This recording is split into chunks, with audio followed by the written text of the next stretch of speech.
When life gets unpredictable, preparation matters. In medicine, it's all about staying alert, ready for whatever comes through the door. On the road, it's no different. That's why Volvo designs vehicles to help anticipate risk, reduce harm, and protect lives. The Volvo XC90's advanced safety systems inspire confident decisions wherever the road takes you. The Volvo XC90, for life. Proud sponsor of the Pit Podcast. Learn more at volvocars.ca/safety.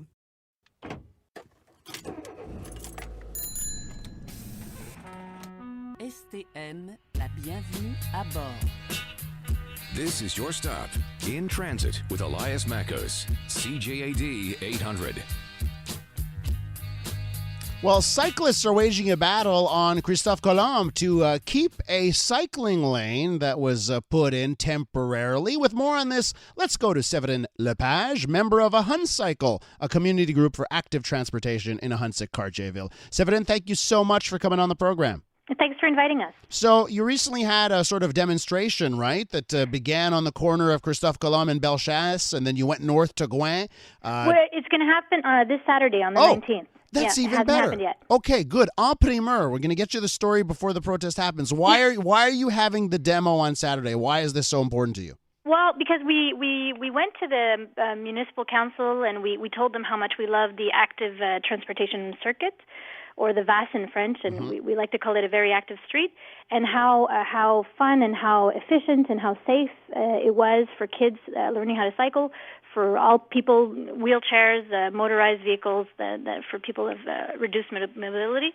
And they mentioned that if enough people showed interest in wanting to keep it, that they would definitely consider it. But for this year, it was going to be dismantled.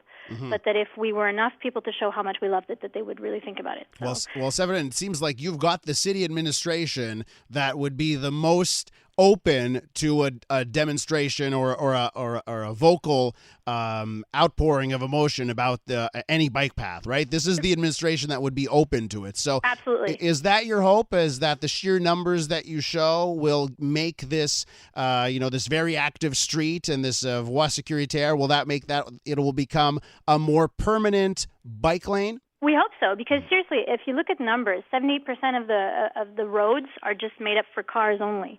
And there's only 1% of that is dedicated for bike lanes. So that's a really, really small number. And there's at least 10% of cyclists that are full-time cyclists in Montreal that transport themselves to and fro all destinations by bike. So why aren't there more dedicated bike lanes?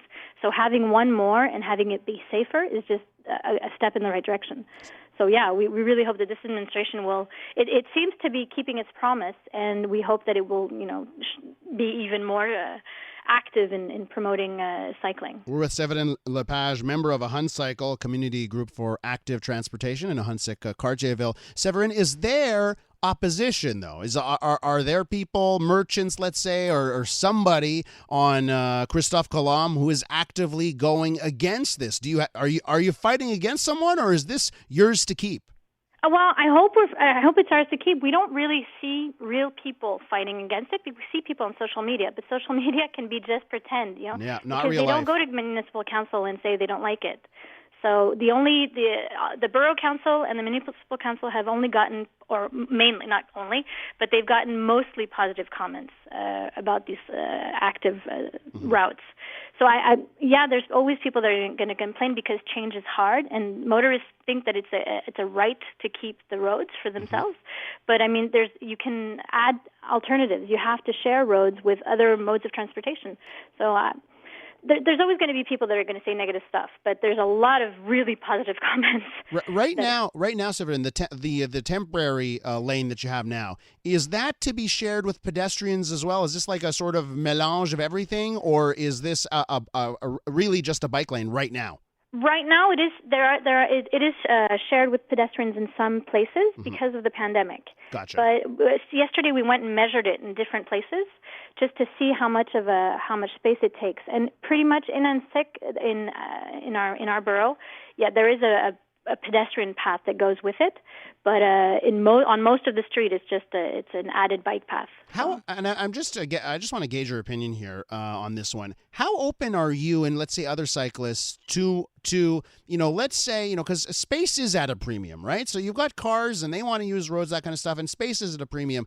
What would you say to more areas that let's say you got to keep it as it is, where you still have to share with pedestrians, but you have a space that is separated from cars? Would that be something that you would be interested in, or for you it's like no, we need a real bike lane. That's what we deserve. Oh, you mean if the bike path was always shared with pedestrians? Yeah. I think you have to have a bit of both. You have to just add a bit more room for both to be safe, because there are cyclists that are going to go faster. And so, yes, you always have to respect the most vulnerable person, which is the pedestrian, first. And then you go to the bike, and then you go to the car, because the car is a one-ton vehicle. The bike has a certain momentum. You can't just brake at a quarter second. You have to, you have to signal, you have to show, you have to be present and aware. But yeah, added room for pedestrians is always a must. It's the first thing. We are all pedestrians first, and then we can all be cyclists after, and then motorists from time to time. So I think there's room to share everything. See one problem with your plan for Saturday. And it's a big problem, I think, for your Saturday plan. Maybe you'll get the 1,000 people and you'll convince the city. But my major problem is that you're starting at the Dairy Queen. You should end at the Dairy Queen parking lot so that you can all have an ice cream afterwards. Right? I don't know. Is it closed yet? I don't know if the season has closed it down yet, though. But yeah, that would be a good idea. But what we really hope to get on Saturday is a continuous flow. We don't want a big mass of cyclists all at once. Gotcha. We want just to show that it's used on a continuous basis, and we just want people to enjoy and discover it if they haven't. But I think a lot of people have already tried it out this summer and really enjoyed it. 11 a.m. on Saturday, Christophe-Colomb and Bellechasse is the meeting area, the Dairy Queen parking lot. Please have a peanut butter parfait for me, okay, Séverine? Thanks, and I hope you'll be there. Well, it's not my hood, it's not my neighborhood. So I don't know if I'm passionate about this one, Séverine. You know what I'm saying? You never know, because it could be. We discovered a lot of places in Montreal this summer just because of this road. We have 5 kids, and we started down this road, and then we went to the Big O, and we went to see the stadium. We went to other parks. We went down to the Chine Canal, and we took them everywhere because there was this safe route to travel them on. And we felt really, really comfortable that this was a cycling road that we could, we kept an eye on them. They wouldn't swerve and hit someone, and there was just really good positive points. I think you should try it out. Well, I may take it under advisement, especially if I can get some Dairy Queen out of it. Séverine, thank you so much. I do appreciate it. You're a great, passionate voice for the cause. Appreciate it. Thank you for inviting us.